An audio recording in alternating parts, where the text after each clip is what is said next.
बोलना ये है कुछ भी नहीं, बोलना ये है कि कुछ खाए पिए नहीं। हम तो 5 स्टार होटल में एंट्रीज नहीं लिए तो किस चीज के पैसे ले रहे हो? हाँ, मैं अजय चालखोरे नारायण विद्यालय के पेरेंट को लीड कर रहा हूँ। आज हम लोग डेपुटेशन के हिसाब से भी यहाँ पर आए थे। ये चार्ट जो मैं बता रहा हूँ, इस चार्ट में स्कूल ने टर्म फी कितनी ली है इसके बारे में पूरा ब्यौरा है। तो हम लोगों ने, जैसे आपको सबको पता है कि 7.59 करोड़ की नारायण विद्यालय पे रिकवरी निकली है। इसका मतलब पेरेंट्स का पैसा उनके पास है। उसके अलावा अभी हमने जो 26 तारीख को टर्म फी के बारे में पुलिस कंप्लेंट की थी बेलतरोड़ी पुलिस स्टेशन में, उसके ऊपर एजुकेशन डिपार्टमेंट में एक कमेटी बिठाई। वो कमेटी का कहना ये है कि स्कूल ने 3 टाइम्स ज़्यादा टर्म फी ली, और अगर 3 टाइम्स ज़्यादा टर्म फी ली तो इस चार्ट के हिसाब से कम 11 करोड़ का रिकवरी निकल सकती है। तो अगर पेरेंट्स के पैसे ही अगर स्कूल के पास है तो पेरेंट्स के तुम पैसे फीस और क्यों मांग रहे हो, ये सवाल है। तुम पहले वो कैलकुलेट करो, अगर उसके बाद हमारे तरफ आता है तो हम देंगे, मगर तुम सिर्फ फीस ही लेने का काम करोगे तो वो हम लोग बिल्कुल उसके अगेंस्ट है।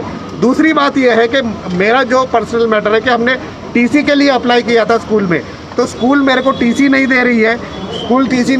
स्कूल ने एजुकेशन डिपार्टमेंट को एक लेटर लिखा, कॉमन लेटर लिखा। मेरे टीसी के अर्जी है, मगर कॉमन लेटर लिखा एजुकेशन डिपार्टमेंट को कि टीसी साठी अर्ज येऊन राहिले, टीसी के लिए अर्जी आ रही है, आप इसके ऊपर निर्णय लो। यानी ये गेम खेल रहे हैं दोनों, एजुकेशन डिपार्टमेंट और स्कूल वाले, ये दोनों में गेम चल रहा है और पेरेंट पीस रहे हैं। स्कूल वाले क्या बोल रहे हैं एजुकेशन डिपार्टमेंट को कि तुम निर्णय लो, और एजुकेशन डिपार्टमेंट बोल रहा है कि स्कूल ने निर्णय लेना चाहिए। तो इसके बीच में कौन निर्णय लेगा, और पेरेंट्स के बिना टीसी के ऐसे ही दर दर भटकते रहेंगे, ये सवाल है। तो मैंने अभी जाकर के डिप्टी एजुकेशन ऑफिसर से बात की वहाँ पे, तो वो बोले कि हम निर्णय नहीं ले सकते, आप डिप्टी डायरेक्टर के यहाँ पे चले जाओ। हमने उनको लेटर फॉरवर्ड कर दिया है। यानी ये किसी भी लेवल पे कोई भी निर्णय नहीं हो रहा है और पेरेंट्स को दर दर भटकना पड़ रहा है। इशू ये है कि जब एजुकेशन कमेटी बैठी, इंक्वायरी कमेटी बैठी, उसके ऊपर रिकवरी निकली है, गैर कानूनी तरीके से पीटीए गठन किया हुआ है, सारी चीज़ें गैर कानूनी साफ हो गया है, तो फिर एजुकेशन डिपार्टमेंट इन स्कूलों पे फौजदारी कार्रवाई क्यों नहीं करती, ये हमारा सवाल है। फौजदारी कार्रवाई करनी चाहिए, वापस मिलना चाहिए। वापस तो पैसा नहीं मिल रहा है, उल्टा पेरेंट्स को फीस भरने के लिए बोल रहे, तो ये होगा नहीं, ये कतई नहीं होगा।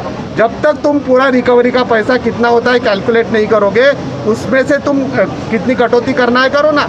तो जो उन्होंने स्कूलों ने जो फीस के बारे में सिर्फ जो 23% या किसी स्कूल ने 15% की रियायत दी है, उसमें भी उन्होंने जो फैसिलिटीज़ यूज़ नहीं की है उसका समावेश नहीं है, इसलिए पेरेंट्स लोगों को वो भी मंजूर नहीं है। हमारे सारे स्कूलों की पेरेंट्स की मांग यही है कि 50% ट्यूशन फी में कटौती हो, और उसके बाद जितना होता है वो भरने के लिए सारे पेरेंट्स तैयार हैं, मगर ऐसा नहीं हो रहा है, इसलिए आंदोलन और जारी है और चालू है। तो मुझे आप सभी से ये विनती है कि ऐसे स्कूल जिन स्कूलों ने पेरेंट्स लोगों को 2014 से 2020 तक लूटा हुआ है और आगे भी लूटते रहेंगे, अगर आज उनके ऊपर कार्रवाई नहीं की तो आगे भी पेरेंट्स लूटते रहेंगे। यही समय है कि ऐसे स्कूलों के ऊपर कार्रवाई की जाए और निर्बंध लगाया जाए और पेरेंट्स लोगों को न्याय दिलाया जाए, यही मेरी आप सबसे विनती है।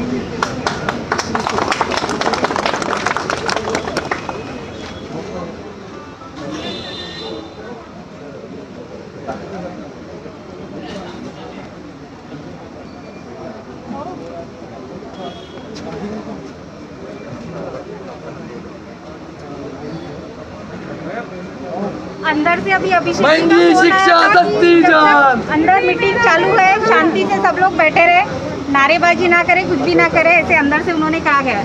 महंगी शिक्षा सस्ती जान, फिर भी मेरा देश महान। आवाज दो, आवाज दो, हर जोर जुल्म के टक्कर में संघर्ष हमारा, हर जोर जुल्म के टक्कर में संघर्ष हमारा नारा है। आवाज दो, आवाज दो, नहीं चलेगी, नहीं चले चलेगी, तानाशाही नहीं चलेगी, नहीं चलेगी, नहीं चलेगी, तानाशाही नहीं चलेगी। आवाज दो, आवाज दो, महंगी शिक्षा सस्ती जान, फिर भी मेरा देश महान, महंगी शिक्षा सस्ती जान, फिर भी मेरा देश महान। बालक एकता जिंदाबाद, बालक एकता जिंदाबाद, महंगी शिक्षा सस्ती जान, फिर भी मेरा देश महान, महंगी शिक्षा सस्ती जान, फिर भी मेरा देश महान। आवाज दो, आवाज दो, हर जोर जुल्म के टक्कर में संघर्ष हमारा नारा है। प्रशासन सो रहा है, सो रहा है, सो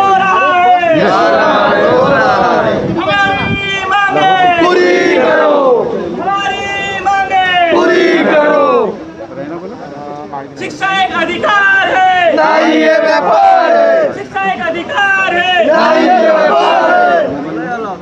आवाज दो,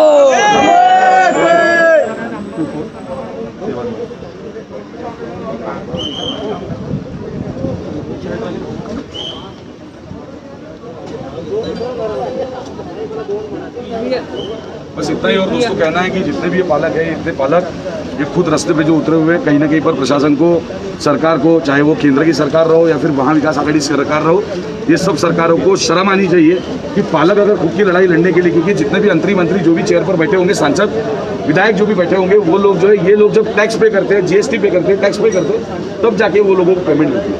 तो ये फिर केंद्र की सरकार हो या महाविकास आघाड़ी की सरकार हो, कांग्रेस हो, भाजपा हो, कोई भी हो, ये बड़े बड़े लोगों को जो है कहीं ना कहीं शर्म आनी चाहिए। और ये लोगों की जो दर्द है, ये लोगों का दर्द इन्होंने समझना चाहिए। और मैं इतना ही सबसे गुजारिश करना चाहूँगा कि आप लोग जब भी अपने बच्चों की स्कूल में एडमिशन जब लोगे, तब वहाँ पर ईपीटी है क्या, हम लोग तब अवेयर नहीं होते। यार पेरेंटल टीचर एसोसिएशन जो रहता है, वो एसोसिएशन के बीच में हमारे कोई ना कोई लोग चाहिए। सबसे मेन मुद्दा है ये। लास्ट ईयर तक तो किसी पेरेंट्स को नहीं, तो किसी को पता नहीं था, तो हम लोग अवेयर नहीं रहते ये चीज़ में। जैसा कोई बैंक से अगर लोन लेंगे, नीचे भी लिखा रहता कंडीशंस अप्लाई स्टार में छोटा, तो हर फॉर्म कोई भी पढ़ना चाहिए हमने। और मेन है ना ईपीटी है, वो ईपीटी में हम सभी लोगों ने शामिल होना चाहिए। संजौन प्राइमरी जोर से बोलो। संजौन प्राइमरी स्कूल में जितना पैसा लिया जाता है पेरेंट्स से, उसकी रसीद भी नहीं मिलती है उतने की। हाँ, नहीं मिलते रसीद, ये बात 15,000 की रसीद देते हैं। संजौन स्कूल प्राइमरी में रसीद नहीं दी जाती है। नहीं दी आधी जाती रसीद दी है। जाती, आधी और पैसे की रसीद दी उसमें जाती है। कंप्यूटर फीस वगैरह जो लिया जाता है, कंप्यूटर फीस जो लिया जाता है, वो कंप्यूटर फीस का भी साल भर में बच्चों का कंप्यूटर फीस का कितना इस्तेमाल होता है। हफ्ता भर भी क्लास में नहीं ले जाते हैं। बड़े मुश्किल से अगर वो क्लास में लेके भी गए, तो अभी 1 साल से तो लेके भी नहीं जा रहे, उसके भी पैसे पेरेंट्स से ले रहे हैं। एडवांस में ले रहे हैं 6 महीने की 6 महीने का एडवांस पहले से ले रहे हैं अभी। आवाज दो, करके आखिरी बार आवाज दो, आवाज दो। शिक्षा माफिया की जिसके साथ भागीदारी है, शिक्षा माफिया के साथ, शिक्षा माफिया की जिसके साथ भागीदारी है, जुल्म के टक्कर में संघर्ष हमारा नारा है।